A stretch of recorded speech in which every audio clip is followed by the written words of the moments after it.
Hello student, आज हम लोग 2D ट्रांसफॉर्मेशन पढ़ने वाले हैं।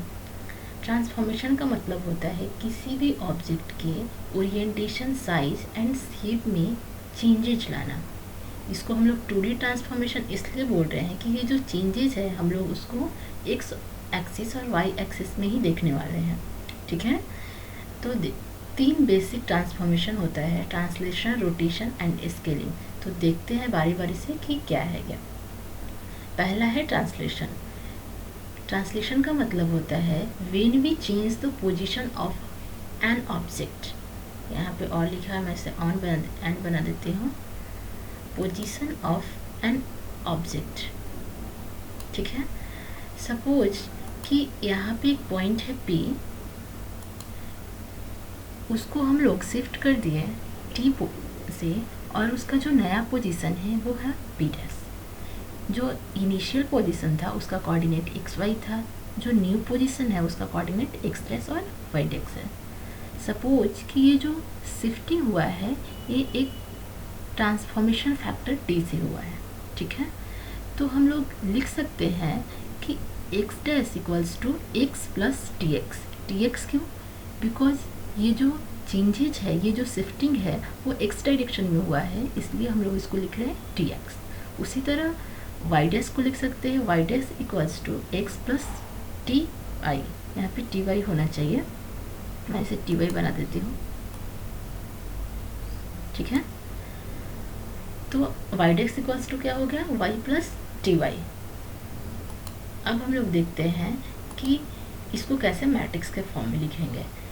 पी इक्वल्स टू हम लोग लिख सकते हैं, जो पहला पोजीशन था, इनिशियल पोजीशन था, उसका कोऑर्डिनेट एक्स वाई था, तो x coordinate x, y coordinate y. उसी तरह p dash equals to x dash y dash. जो ट्रांसलेशन फैक्टर था वो एक्स डायरेक्शन में टी एक्स था और वाई डायरेक्शन में टी वाई था, इसलिए हम लोग लिखा टी एक्स टी वाई। ठीक है, जो नया पोजीशन है पी डैश, उसमें टी से हम लोग उसको ट्रांसफॉर्म कर रहे हैं, टी से उसको हम लोग शिफ्ट कर रहे हैं, तो हम लोग ऐसा लिख सकते हैं कि p dash equals to p plus T.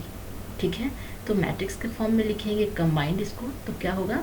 X dash y dash equals to x y, ये पी का पोजीशन, इनिशियल पोजीशन, प्लस जिस वैल्यू से वो शिफ्ट हुआ है टी एक्स टी वाई। ठीक है, ये रहा हम लोगों का पहला बेसिक ट्रांसफॉर्मेशन जो था ट्रांसलेशन। अब हम लोग दूसरा बेसिक ट्रांसफॉर्मेशन देखने वाले हैं, rotation. When we change the angle of an object, जब किसी ऑब्जेक्ट को किसी एंगल से शिफ्ट करते हैं तो उसको बोलते हैं, एंगल से रोटेट करते हैं तब उसको बोलते हैं रोटेशन। सपोज कि एक पॉइंट यहाँ पे P है, ठीक है, इसका कोऑर्डिनेट एक्स वाई है, और ये जो पॉइंट है वो एक्स एक्सिस से थीटा एंगल बना रहे हैं। ठीक है, अब इस पॉइंट के पोजीशन को हम लोग चेंज करके पी डैश कर देते हैं। ठीक है, अब ये जो एंगल है, जो एक्स एक्सिस से जो एंगल बन रहा है वो क्या है? Theta plus phi. बिकॉज ये जो एंगल जो बढ़ा उसको हम लोगों ने फाई एज्यूम कर लिया, तो ये जो टोटल एंगल होगा वो क्या हो जाएगा? Theta plus phi. ठीक है, अब हम लोग एक्स डैश का वैल्यू और वाई डैश का वैल्यू फाइंड करेंगे। तो एक्स डैश जो है ये गिवन फिगर में दिख रहा है इस वाले ट्रायंगल में कि ये क्या है? बेस का काम कर रहा है। तो हम लोग देखेंगे कि इसको फाइंड कैसे करते हैं। ठीक है, कॉस थीटा इक्वल्स टू होता है आधार बटा कर्ल और बेस बाई हाइपोटेनस। ठीक है, तो यहाँ पे बेस जो है वो क्या है? एक्स डैश है, और जो हाइपोटेनस है वो क्या है? आर है। तो हम लोग ऐसा लिख सकते हैं कि कॉस थीटा प्लस फाई, ये पूरा एंगल को ले रहे हैं, cos theta plus phi equals to x dash upon r. ठीक है, अब इसको थोड़ा सिंप्लीफाई करके लिखे तो क्या लिख सकते हैं? इसको इधर ले जाके मल्टीप्लाई कर देंगे, तो x dash equals to r cos theta plus phi. ठीक है, सिमिलरली हम लोग जो नया पोजीशन, जो इनिशियल पोजीशन था पी का, उसके कोऑर्डिनेट एक्स और वाई को थीटा के फॉर्म में लिखेंगे, तो क्या हो जाएगा? X equals to r cos theta. Because ये जो एंगल था जो इनिशियली जो एंगल बन रहा था वो क्या था, थीटा था। तो हम लोग क्या लिख सकते हैं, आर कॉस थीटा। आर तो दोनों में कॉमन होगा बिकॉज रेडियस तो किसी भी पॉइंट का सेम ही होगा। अब इस एक्सप्रेस वाले एक्सप्रेशन को एक्सपैंड करते हैं। कॉस ए प्लस बी का फॉर्मूला हम लोगों को पता है क्या होता है, cos A into cos B minus sine A into sine B. उस फॉर्मूले पे इसको एक्सपैंड करेंगे तो क्या हो जाएगा, cos theta into cos phi minus sine theta into sine phi. अब इस आर को मल्टीप्लाई कर देंगे तो जो फाइनल एक्सप्रेशन आएगा, x dash equals to r cos theta into cos phi minus r sine theta into sine phi. ठीक है। सिमिलरली हम लोग वाई डैश को फाइंड करने के लिए साइन का यूज करेंगे। तो sine theta plus phi equals to क्या हो जाएगा, y dash upon r, because हम लोगों को पता है साइन थीटा इक्वल्स टू क्या होता है, लंब बटा कर्ण, और बोले तो perpendicular upon hypotenuse. Y dash को हम लोग इसको इधर ले जाकर मल्टीप्लाई करें तो वाई डैश इक्वल्स टू क्या हो जाएगा, r sine theta plus phi. इसको एक्सपैंड करेंगे तो इसके फार्मूला पे इसको एक्सपैंड कर देते हैं। तो साइन ए प्लस बी का फार्मूला क्या होता है, sine A into cos B plus cos A into sine B. तो उस फार्मूले पे हम लोग इसको रखेंगे तो क्या हो जाएगा, sine theta into cos phi plus cos theta into sine phi. R से मल्टीप्लाई करने के बाद जो फाइनल एक्सप्रेशन आएगा वो होगा r sine theta into cos phi plus r cos theta into sine phi. Similarly जब हम लोग जो ओरिजिनल कोऑर्डिनेट था y इक्वल्स टू लिखेंगे तो क्या हो जाएगा, आर साइन थीटा, बिकॉज जो इनिशियली जो एंगल बन रहा था वो क्या था, थीटा था। तो ये y equals to r sine theta है और x equals to r cos theta है। तो जो ये फाइनल एक्सप्रेशन है y डैश का, उसमें हम लोग आर साइन थीटा की जगह y और आर कॉस थीटा की जगह x पुट कर सकते हैं। तो यहाँ पे जो आर साइन थीटा है इसके जगह हम लोग लिख दिया y और कॉस फाइव को एज इट इज़ रख दिया हम लोगों ने, प्लस जो आर कॉस थीटा था उसकी जगह पे हम लोग x लिख दिए और साइन फाइव को एज इट इज़ रख दिए। तो ये जो एक्सप्रेशन बना ये हम लोगों का वाई डैश का फाइनल एक्सप्रेशन है। ठीक है। अब नेक्स्ट देखते हैं x का फाइनल एक्सप्रेशन। x का जो एक्सप्रेशन आया था वो क्या था, r cos theta into cos phi minus r sine theta into sine five.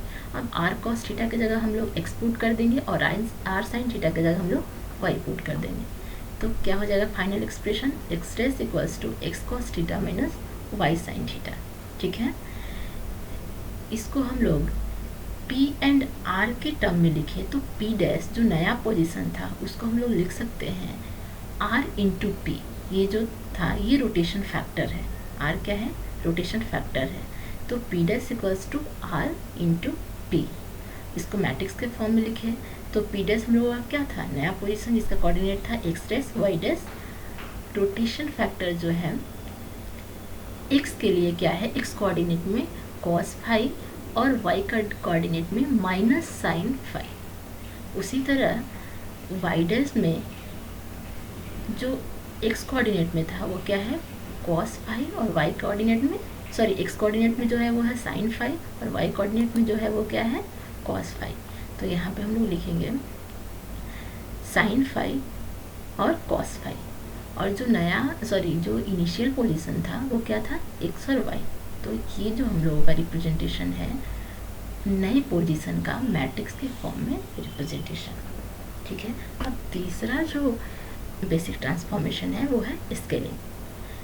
Change the size of object. जब ऑब्जेक्ट के साइज को चेंज करते हैं, इधर मैक्सिमाइज करते हैं और मिनिमाइज करते हैं, तो उसको हम लोग बोलते हैं स्केलिंग। सपोज कि एक ऑब्जेक्ट है P। ठीक है। इस ऑब्जेक्ट को हम लोग रिसाइज कर दिए और अब ये जो ऑब्जेक्ट है उसको हम लोग P डैश बोलते हैं। ठीक है। क्या बोलते हैं, P डैश बोलते हैं। इसको हम लोग P डैश बोल देते हैं। ठीक है। सपोज कि ये जो ऑब्जेक्ट था इनिशियल ऑब्जेक्ट उसका कोऑर्डिनेट था x और y। ठीक है। जो नया ऑब्जेक्ट बना रिसाइज होने के बाद उसका जो कोऑर्डिनेट है वो है x डैश और y डैश। ये जो ऑब्जेक्ट है वो मान लेते हैं कि स्केलिंग फैक्टर S6 से S डायरेक्शन में रिसाइज हो रहा है और SY से Y डायरेक्शन में रिसाइज हो रहा है, ठीक है।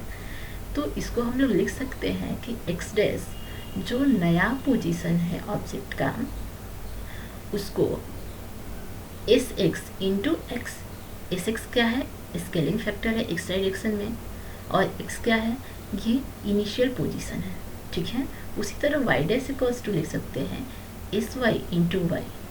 SY क्या है, स्केलिंग फैक्टर है y डायरेक्शन में, और y क्या है, जो इनिशियल पोजीशन था y का वो है। तो हम लोग इसको इस तरह से रिप्रेजेंट कर सकते हैं P dash equals to S dot P, S multiply P। इसको मैट्रिक्स के फॉर्म में लिखें तो जो नया पोजीशन है उसका x coordinate x dash, y coordinate y dash. जो स्केलिंग फैक्टर है x डैश में, जो स्केलिंग फैक्टर है वो x के साथ तो SX है, बट y के साथ कोई भी स्केलिंग फैक्टर नहीं हो रहा है, तो यहाँ पे उसको हम लोग 0 लिखेंगे। उसी तरह y डैश के लिए जो x डायरेक्शन में स्केलिंग फैक्टर है वो 0 है, और y डायरेक्शन में जो स्केलिंग फैक्टर है वो क्या है, SY है, ठीक है। और ये x और y क्या है, इनिशियल पोजीशन है ऑब्जेक्ट का। तो हम लोगों ने 3 बेसिक ट्रांसफॉर्मेशन को आज कंप्लीट कर लिया है, ठीक है। तो पहले इस बात को समझते हैं कि इस ट्रांसफॉर्मेशन की नीड क्या है। जब हम लोग एनिमेशन करते हैं दैट टाइम हम लोगों को ज़रूरत पड़ता है कि जो ऑब्जेक्ट है उसके पोजीशन में चेंज किया जाए, उसके एंगल में चेंज किया जाए, उसके साइज में चेंज किया जाए। तो एनिमेशन को करने के लिए हम लोगों को ये 3 बेसिक ट्रांसफॉर्मेशन की ज़रूरत पड़ती है, इसलिए हम लोग इस ट्रांसफॉर्मेशन को आज पढ़ें, ठीक है। तो मिलते हैं नेक्स्ट वीडियो में।